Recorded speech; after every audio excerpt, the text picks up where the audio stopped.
Hey, what is up? Welcome to this episode of the Wantrepreneur to Entrepreneur podcast. As always, I'm your host, Brian Lofrumento, and we are all in for a treat here in today's episode. The Wantrepreneurs are in for a treat. The entrepreneurs are in for a real treat. I'm in for a real treat because today's guest is an awesome entrepreneur who brings with her so much wisdom, so much experience, not only in her professional expertise, but also as an entrepreneur. She's one of us with a growing team of successful business. I'm so excited. So let me tell you about today's guest. Her name is Lorraine Rise. From her very first job out of college, Lorraine has built her career on the practice of coaching others to succeed. Her career began in the health and weight loss industry, coaching hundreds of clients to reach their weight loss goals. As a director and regional trainer for Jenny Craig, she gained valuable experience in hiring and mentoring dozens of employees in the areas of sales, customer service, and management. In 2013, she was laid off, which I love as part of her entrepreneurial journey because it shows that a job isn't always as secure as we like to pretend that it is.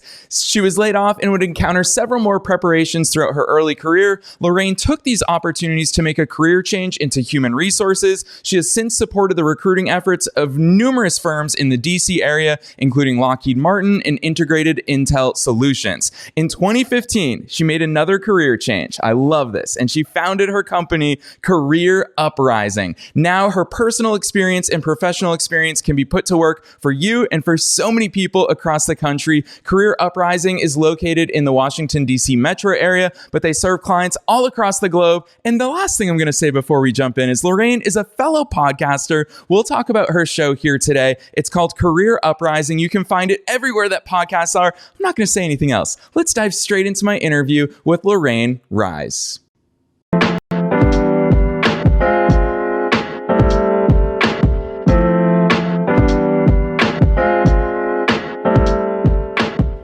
All right, Lorraine, I'm so excited that you're here. Welcome to the show.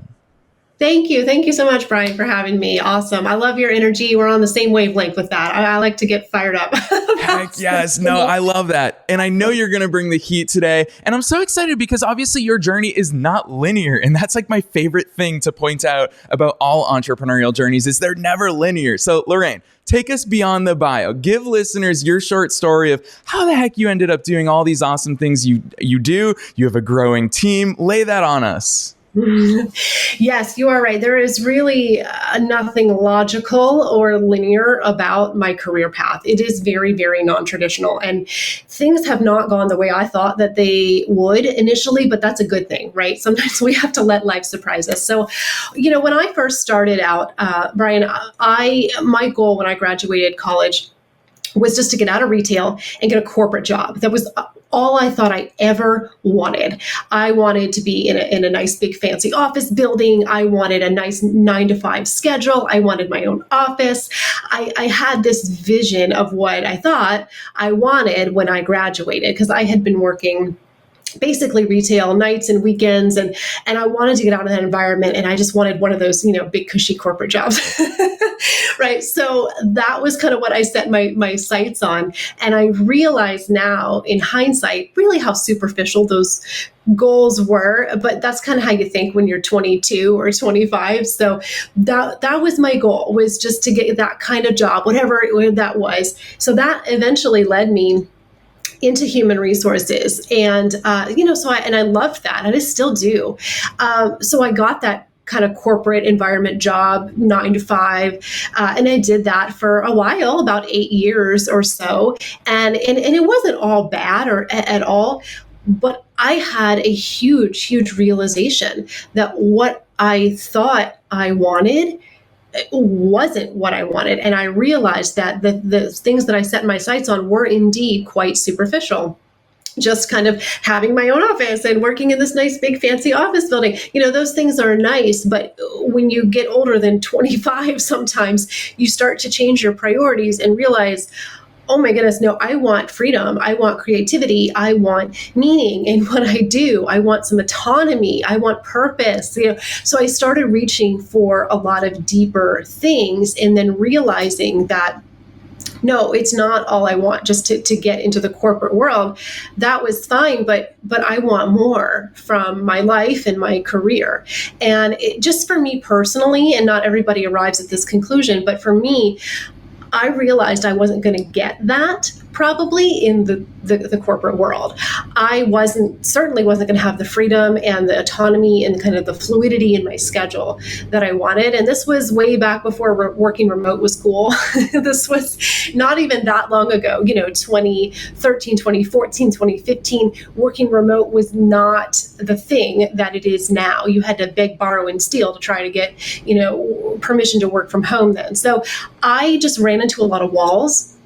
I ran into a lot of just rigidity, and I realized that I actually wanted a lot more. I wanted more autonomy, more freedom. I didn't want to have to be a butt in a seat at a certain time all the time. I didn't fit the mold. I thought I did. I thought that 9 to 5 mold was everything I wanted, and maybe for a little while it was. And then I realized that it wasn't anymore. And I wanted to be in the driver's seat of my career. That led me to starting Career Uprising in 2015. So that was about almost 9 years at this point. So here I am now.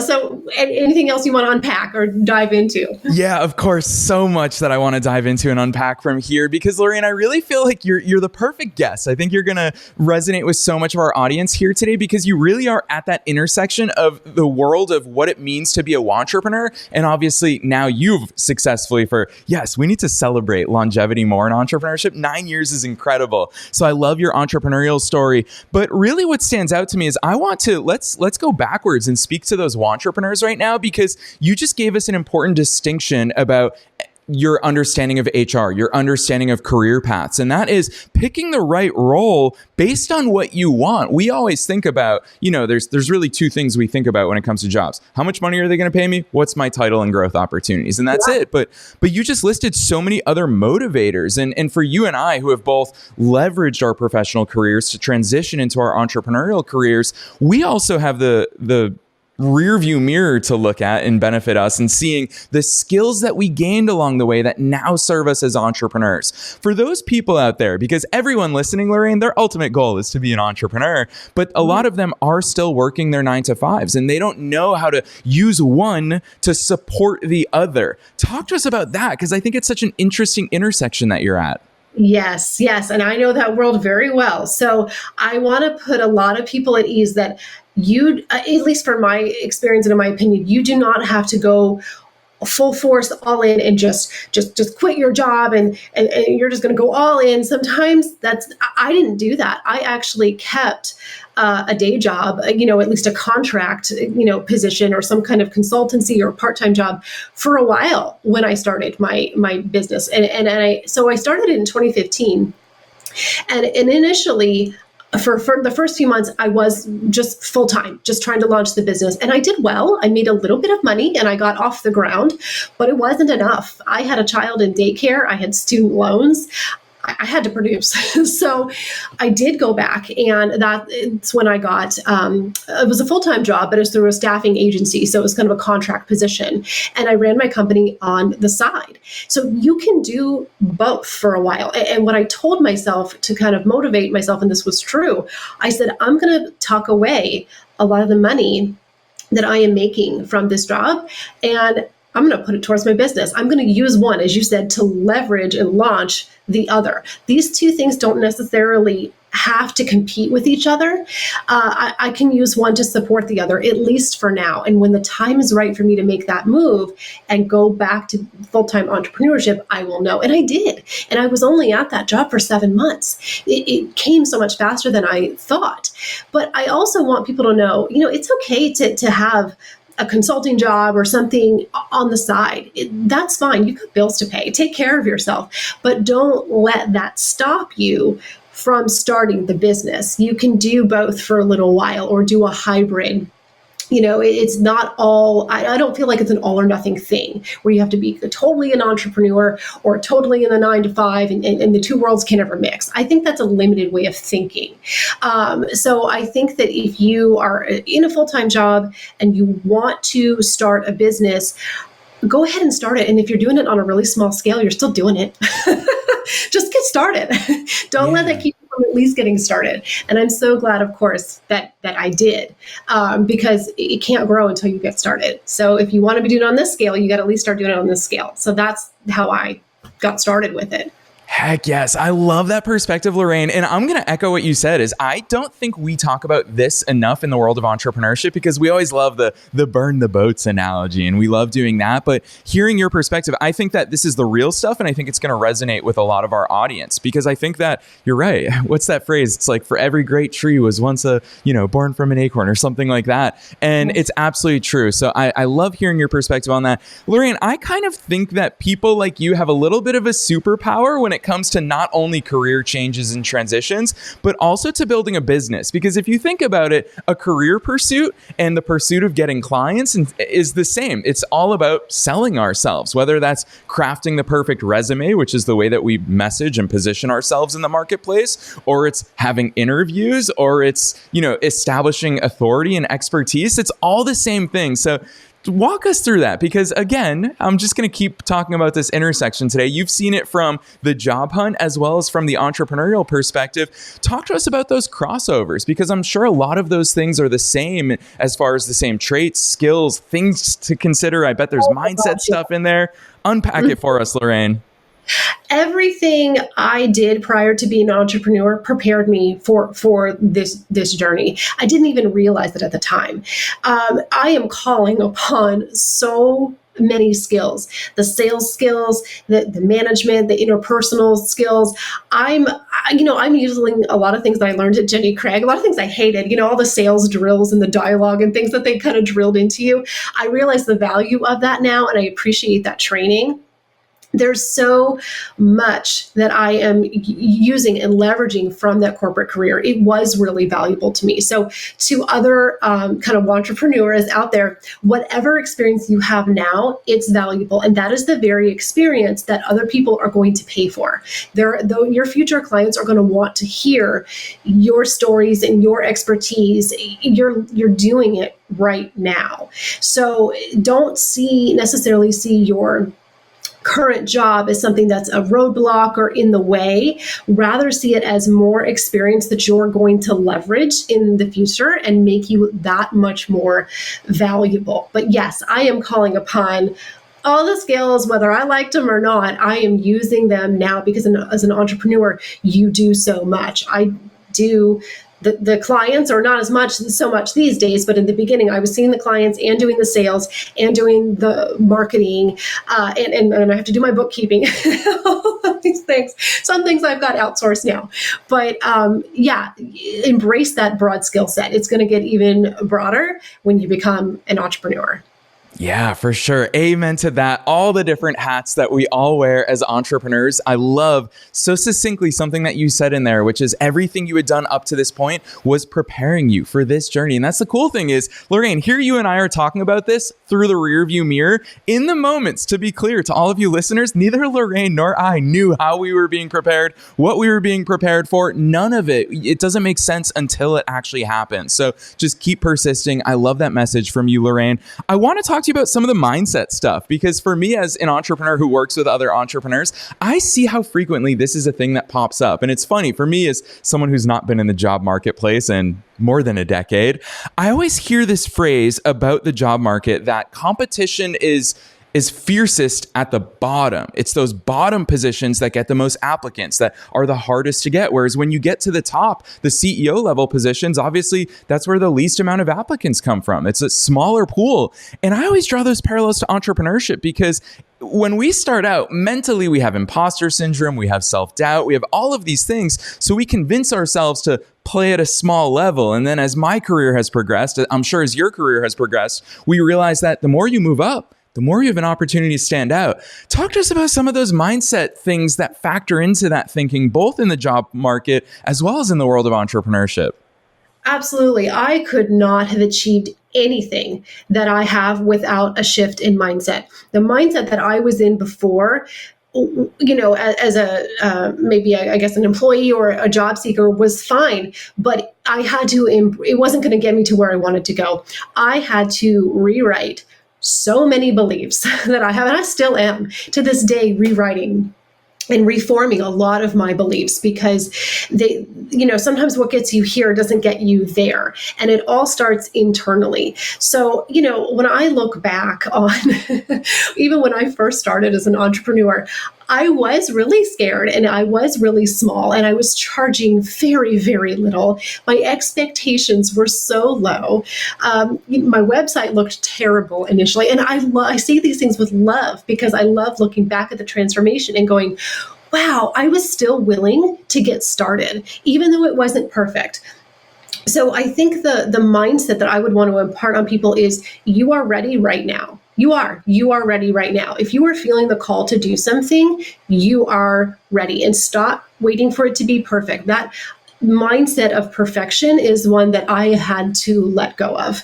And I'm continuing to work on that. But you will not be ready and then you get started and everything's fine. You have to get started and then you will become ready in the process. That is probably the number one takeaway that I have learned from my entrepreneurship, is that you have to just be willing to get started.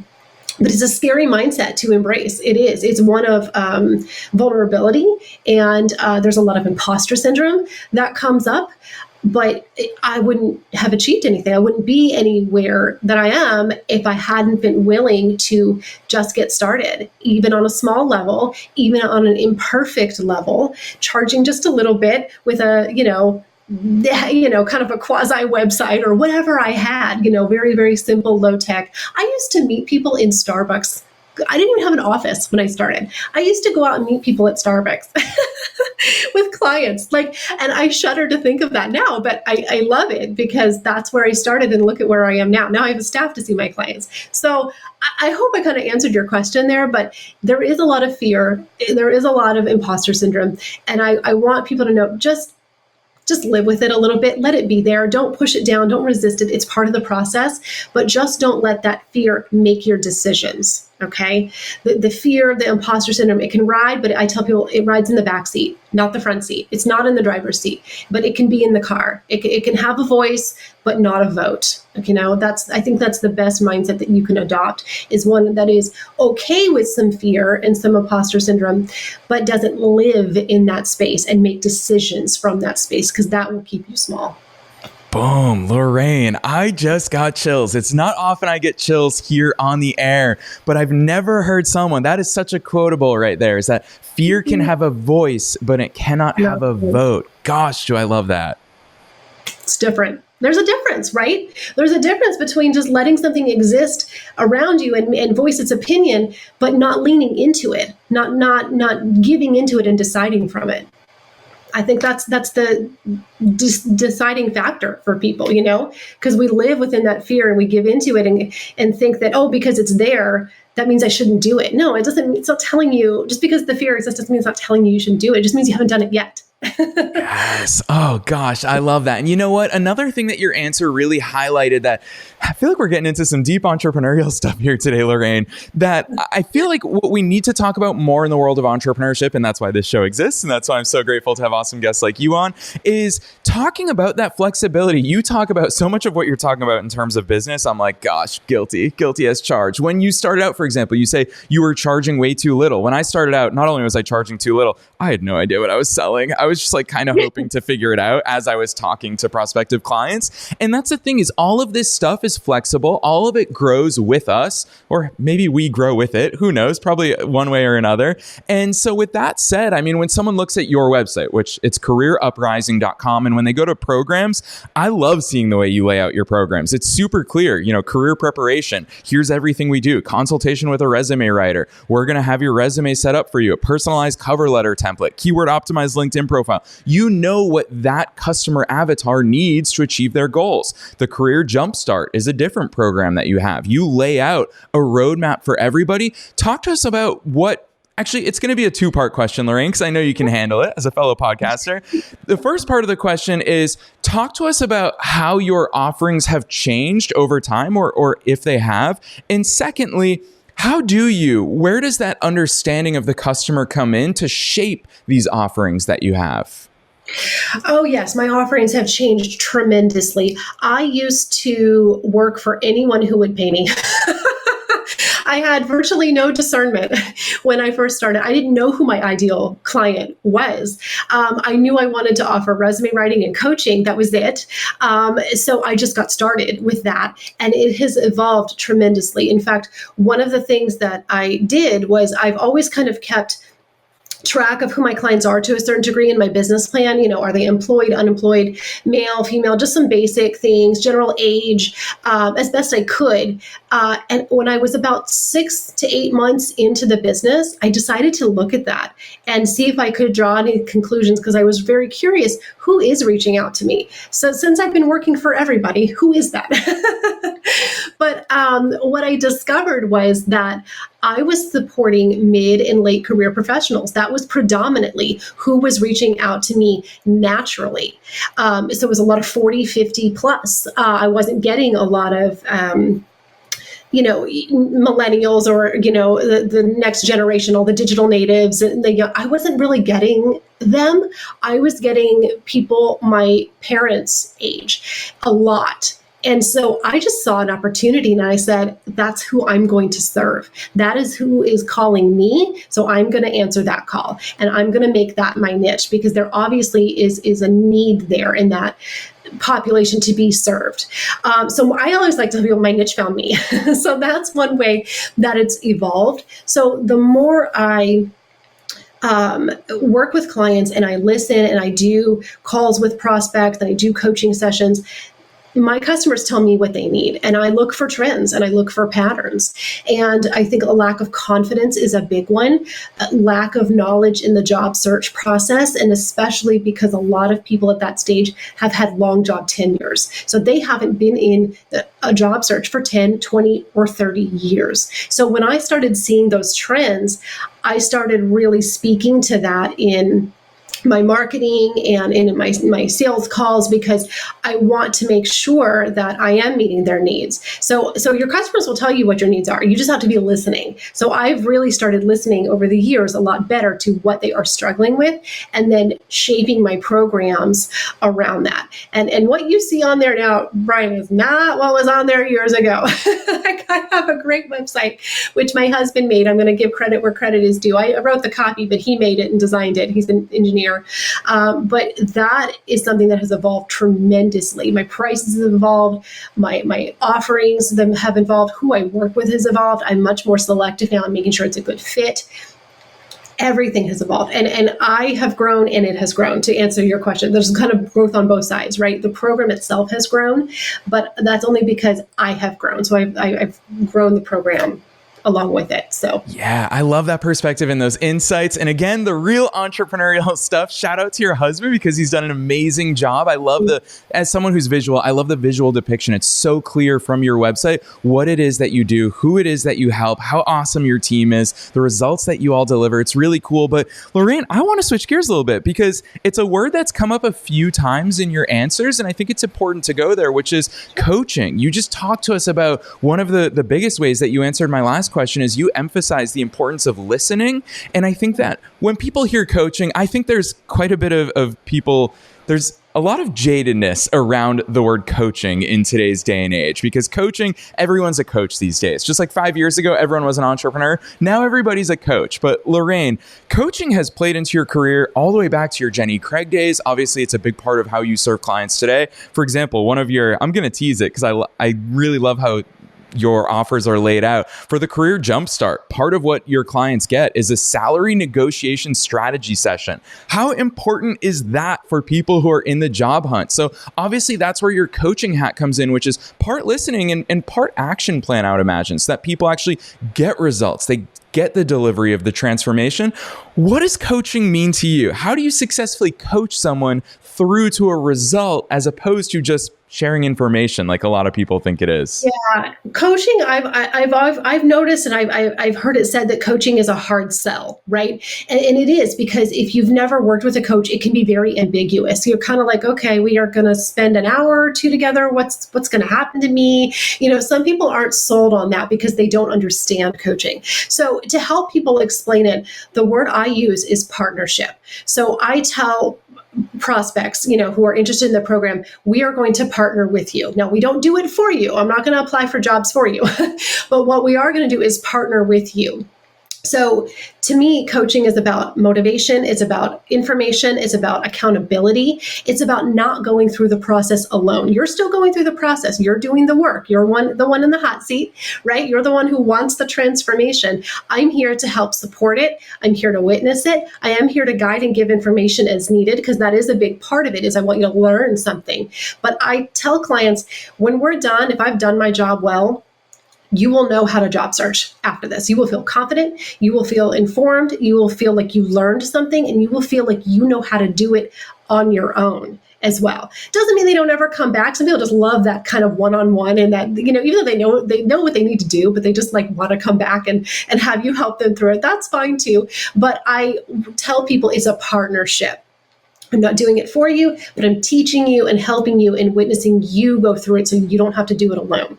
Because job searching alone, just out there, you feel like you're floating on an island and no one will give you any feedback or tell you why you aren't getting these callbacks. That is very isolating and disillusioning, and people get very depressed when they are job searching, understandably. So I tell people, we're going to come in and we're going to do it not for you, but we're going to do it with you.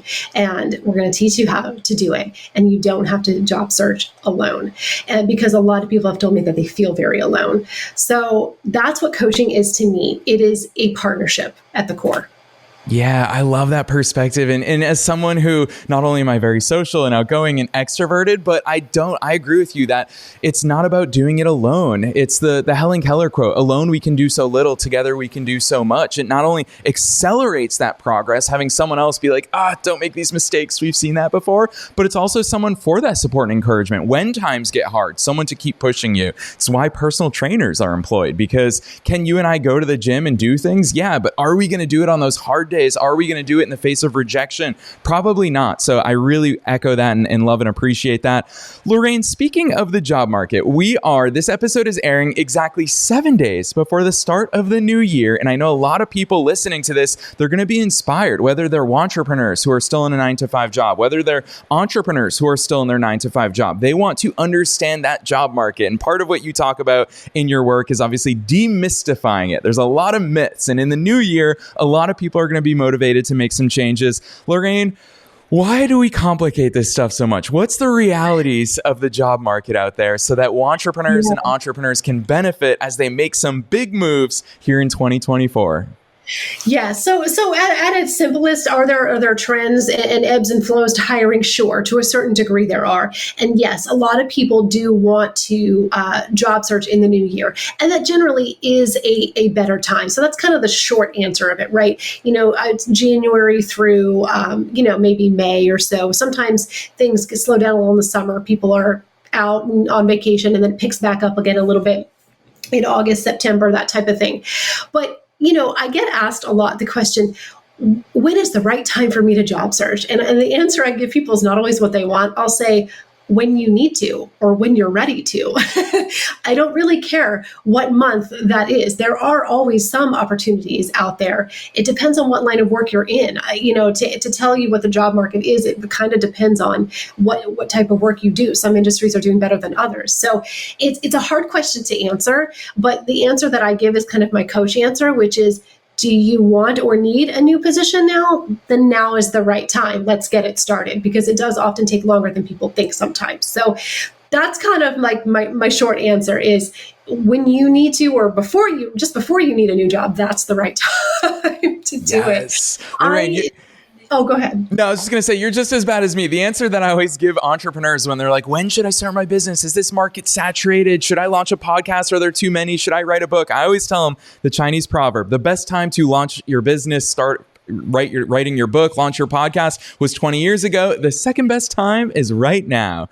Absolutely. Yeah, that's pretty much my answer. Yeah, so I totally feel you on that. Lorraine, I'll tell you what, this is so much fun. I had no idea where our conversation was going to go today, but the fact that we covered so much of the real stuff of entrepreneurship, I think it's super timely. And we're going to talk about so much awesome content that you're putting there out into the world, including your book, including your podcast. We're going to talk about that in a second, but I want to squeeze your best piece of advice because we've talked about so many awesome things. There's going to be a lot of listeners from different walks of life, different parts of their journey. What's your best advice, though, for people who are tuning in? What do you hope they take away from hearing us talk today? Yeah, I think my top takeaway, which I alluded to before, is you are ready right now. If you are feeling the call to do something, you should take action. You should do it. That is the universe, whatever you want to call it, divine inspiration. That is creativity and inspiration speaking to you and telling you. So I always tell people, if you feel the desire, you likely have the ability and can go ahead and get started. You have to get rid of that mindset. But one thing I will say a little bit more, I guess, tangible for people to kind of help get started, because there is a lot of fear, in just kind of getting started on starting a business, whatever it might be. Surround yourself with like-minded people. I didn't know any other entrepreneurs. I didn't really have a role model, so to speak. I found my role models through podcasts. There was a show called How to Quit Working. I don't think it's going anymore. But since I didn't know any entrepreneurs, I had to kind of go through the airwaves to find one. And that got me into podcasting, got me to love that. So I would listen to podcasts about entrepreneurs so I could learn, so I could absorb, and so I could not feel alone and get a little bit of courage to get started. So however you have to do it, find supportive people, whether it's another entrepreneur or just somebody who believes in you, or if it's a podcast, whatever it might be. Surround yourself with other entrepreneurs who will show you proof of what is possible, proof that you can do this. It's not crazy. It's not unrealistic. I hate that word. It's totally achievable. You just need people around you who will support that and nurture that. So that's probably the tangible action that I would take to get started. Yes. Amen to all of that. I want to echo that. It's so important to find those role models for success because it's so easy to just reach out. We're going to be linking to Lorraine's personal LinkedIn down below in the show notes. Connect with her on LinkedIn, even if it's just to say thank you, having that connection, feeling the abundance, feeling the goodness from other people who believe in abundance, who believe in doing good and impacting the world. That's enough to just, even from a distance, inspire you to take that action. So whether it's on a podcast, being connected with someone on LinkedIn, Lorraine, I love that advice that you're offering to our listeners here today. And as I've teased, there's so much more great content that they can get from you. Congratulations, your book, your podcast, lots of good stuff. Walk us through, for listeners who want to get more. We've talked about your website, which is careeruprising.com, but what are all the goodies that listeners should check out from here to connect even deeper with you and your work? Thank you. Well, it started with my podcast. So I have about 150 episodes. It's called Career Uprising. It's on, Apple, Amazon, Spotify, every major outlet. But really my content started with that because I've been doing that for about 5 years. And one day I kind of looked at all of this content that I had done over the years. And I said, I have a large body of work. Oh my goodness. I didn't even realize how much content I'd put out. So that was the impetus for the book. So I decided to take the best of my podcast and start making them chapters of a book so I could put it in a different form. So, and writing a book is something that has been on a bucket list item for me. I'm a writer, I'm a communicator, but it took a lot of courage to do this. I sat on this book, I have to admit, for like a couple of years after it was basically done without releasing it. So I still have that fear and imposter syndrome myself sometimes. But the book is called What You Didn't Learn in School, Lessons on Growth, Change, and Living Your Best Life. So it's not just about careers. That's a dominant theme, but it's about health, relationship, confidence, finances. I decided I wasn't going to limit myself to just careers because we're a whole person. So it's just about being the best version of you and setting your goals and achieving them. So there's 30 short essays in there, and they're lessons. So each one is kind of a lesson that you didn't learn in school in a textbook, and lessons from my career, as well as stories from clients and things that they've overcome as well. So that is available now. You can go to Amazon, Barnes & Noble. You can also go to my website. I think when this comes out, we should have a a page dedicated to it for the website, but it's on Amazon, What You Didn't Learn in School. And I would say the book, the podcast, but I have so much more out there. I have a LinkedIn newsletter. I have a blog. I have a lot.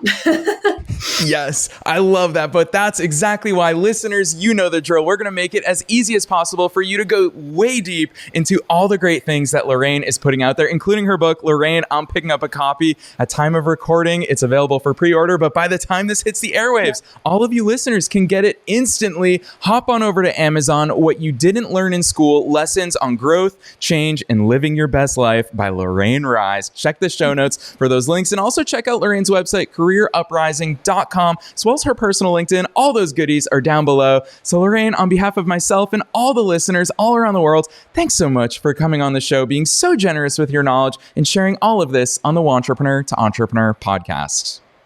Thank you for having me, Brian. This was awesome. Like I said, I love your vibe. I love your energy and what your show is about. So I'm honored to be here. Thank you.